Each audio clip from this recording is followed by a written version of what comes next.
श्री शिवाय नमस्ते भक्तों। आपका स्वागत है हमारे चैनल द डिवाइन लव में। आज हम आपको समुद्र मंथन की कथा के बारे में बताने जा रहे हैं। धर्म ग्रंथों के अनुसार एक बार महर्षि दुर्वासा के श्राप के कारण स्वर्ग, ऐश्वर्य, धन और वैभव आदि से हीन हो गया। देवराज इंद्र को श्री जी से हीन होने का श्राप दिया गया था। तब सभी देवता भगवान विष्णु के पास गए। भगवान विष्णु ने उन्हें असुरों के साथ मिलकर समुद्र मंथन करने का उपाय बताया।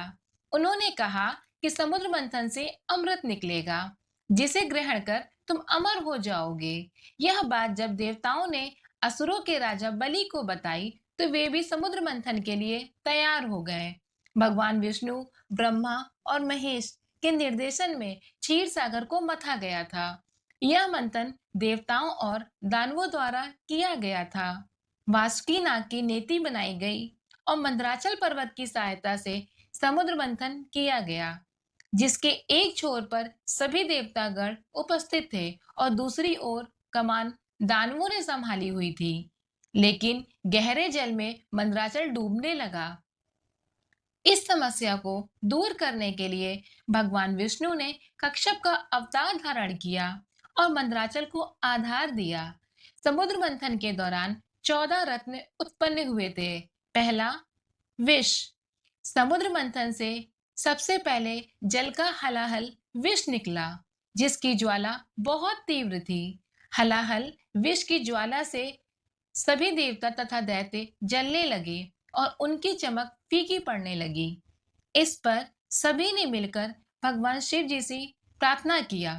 देवताओं तथा असुरों की प्रार्थना पर महादेव शिव उस विष को हथेली पर रखकर पी गए, किंतु देवी पार्वती ने विष को उनके कंठ से नीचे नहीं उतरने दिया। अतः हलाहल विष के प्रभाव से शिव का कंठ नीला पड़ गया। इसलिए महादेव को नीलकंठ भी कहा जाता है। हलाहल विष को पीते समय शिव की हथेली से थोड़ा सा विष पृथ्वी पर टपक गया, जिसे सांप, बिच्छू आदि विषैले जंतुओं ने ग्रहण कर लिया। दूसरा, कामधेनु। समुद्र मंथन के दौरान दूसरे नंबर पर एक दिव्य गाय उत्पन्न हुई, जिसे कामधेनु के नाम से जाना जाता है। यह गाय अग्निहोत्र की सामग्री उत्पन्न करने वाली थी, इसलिए ब्रह्म ऋषियों ने इसे ग्रहण किया। तीसरा, उच्च श्रवा।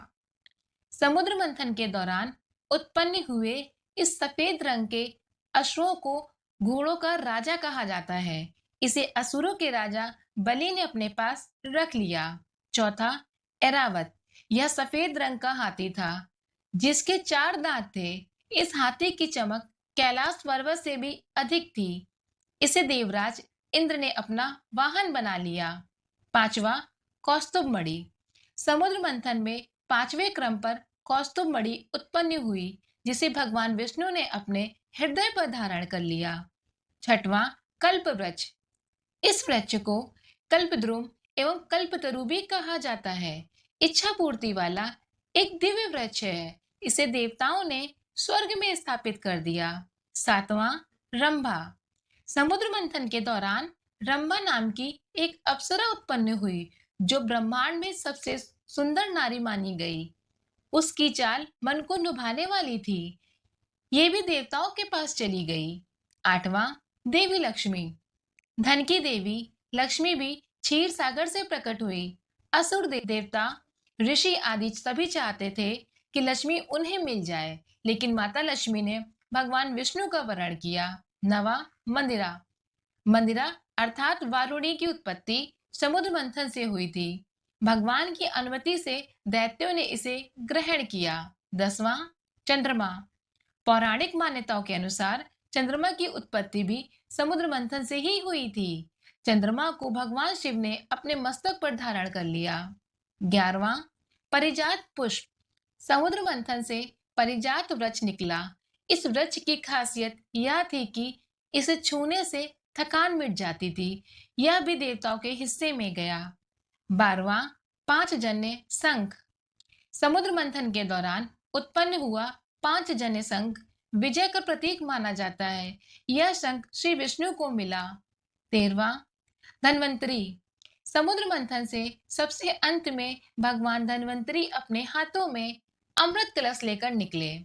इन्हें भगवान विष्णु के अंशावतार और आयुर्वेद का जनक माना गया है। 14वां, अमृत।